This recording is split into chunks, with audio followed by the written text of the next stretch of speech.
For the past week, out-of-control wildfires have been raging across neighborhoods in Los Angeles. While Democrats are leading California's response and urging Congress to help, Donald Trump has decided to do something else. It may be hard to believe, but he is now actually attacking the people fighting the fires. That's right. Trump has gone from making fun of California earlier this week to today victim-blaming the state for not being fireproof. You won't believe what Trump and others had to say, but first, don't forget to leave a like and subscribe. We all know that Republicans are experts at taking the wrong side in almost every issue. This is not news to anyone, especially not Governor Gavin Newsom. During the week, Governor Newsom spoke to reporters on several occasions to help put down the legal wildfires that Republicans keep trying to start. While Republicans blamed California for not spending enough on firefighting, despite the billions that they have allocated for it, Newsom let the country know that all possible actions are being taken and reminded Americans that we shouldn't politicize disasters such as this.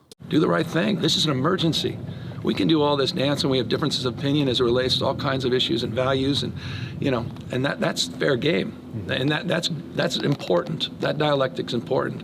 But having this kind of friction when it comes to emergency response with emergency responders, these heroes, 12,000 that are on the front lines right now, taking care of people, making sure people are still alive. We're still doing emergency maintenance and evacuation. We're still concerned about flare-ups and spotting.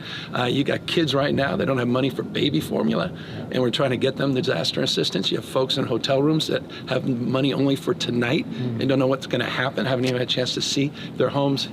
Here it's standing or it's here and it's not standing. We want to get them emergency assistance over the course of the next 18 months. That's why I was with the FEMA director today. That's what the President of the United States and I are talking about, and I'd like to have that conversation with the next President of the United States. Let's turn the page as it relates to the new incoming president. We'd like him to have the spirit of the current president and have the backs of people so we can recover. I want him to visit and understand the magnitude of this scope, what happened to the American people that happen to reside here in California. I'm not interested in politicizing an event like this. I don't like the banality of it. I don't like the inhumanity of that. I would like people to focus on a collaboration between the executive in Washington, D.C. and in the state of California to help rebuild a community that's been completely ravaged. This is a perfect example of how our politicians need to address issues.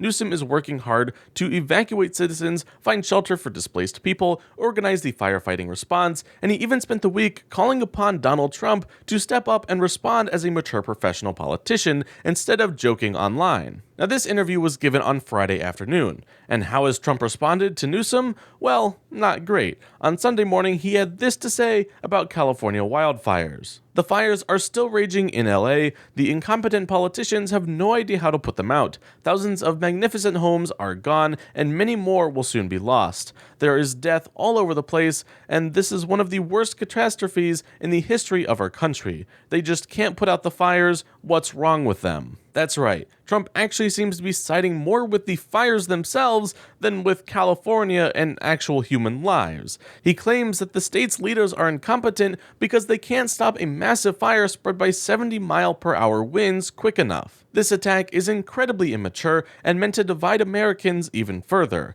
We would also like to point out that there isn't death all over the place, as Trump claims. In fact, despite a tragic death toll of 16, California has safely evacuated over 150,000 people. California actually avoided what could have been a catastrophe in lost lives, but of course, Trump wouldn't want to compliment California even on saving American lives. Hilariously though, Trump is sharing the stupidity spotlight this morning with someone else, Marjorie Taylor Greene, because she decided to chime in on Sunday with her own evaluation. According to her, the fires shouldn't be a big deal because Democrats can just control the weather and stop it. But for some reason, they won't. It's almost as if we could never control the weather in the first place. Republicans like Marjorie Taylor Greene and Donald Trump are always around to say something hilariously stupid. Unfortunately, however, they are not clueless comedians, they are politicians who represent the party running our government, and we need them to be taking a crisis like this very seriously. Gavin Newsom is fighting constant battles from Sacramento, while Republicans in D.C. sadly just couldn't care less. To continue to stay up to date with the politics of today,